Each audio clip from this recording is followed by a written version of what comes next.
जानकारी है कि हम लोग 3 सीट पर लड़े थे लोकसभा और एक विधानसभा का उपचुनाव भी हमें लड़ना पड़ा था अगियाव से।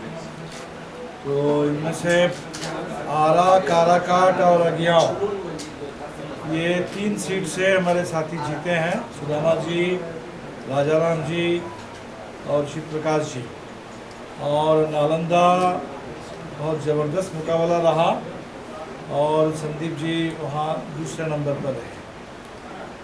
कुल मिला के जो बिहार का चुनाव परिणाम है, जितनी उम्मीद थी उस हिसाब से तो बिहार का परिणाम नहीं आया। हम समझते थे कि शायद 2020 के विधानसभा में जो परिणाम आया था उसी के इर्द गिर्द इस बार का परिणाम रहेगा, लेकिन ऐसा हो नहीं पाया। कायदे से हमें 20 सीट जीतना चाहिए था 40 में, लेकिन इंडिया गठबंधन को अगर पूर्णिया की सीट को भी जोड़ लें तो 10 सीट हमें मिली। इस पर तो एक समीक्षा की ज़रूरत है, समीक्षा हम लोग करेंगे।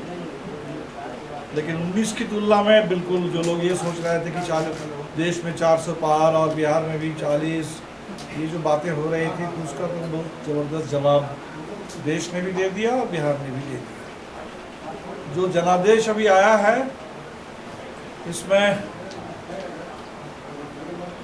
निश्चित तौर पर ये मोदी सरकार के खिलाफ है, बहुत साफ, इसकी दिशा बहुत साफ है।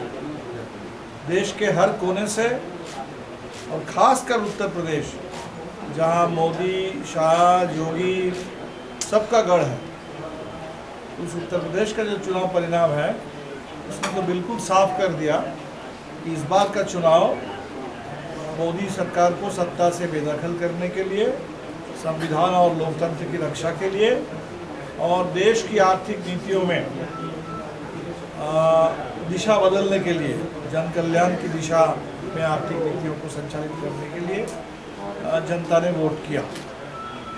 लेकिन उस जनादेश की जो जितनी तीव्रता होनी चाहिए थी इसमें शायद कुछ कमी रही और इसके चलते संख्यागरिष्ठता खोते हुए भी भारतीय जनता पार्टी सबसे बड़ी पार्टी रह गई और एनडीए जोट को, एनडीए गठबंधन को सरकार बनाने का मौका मिल गया है।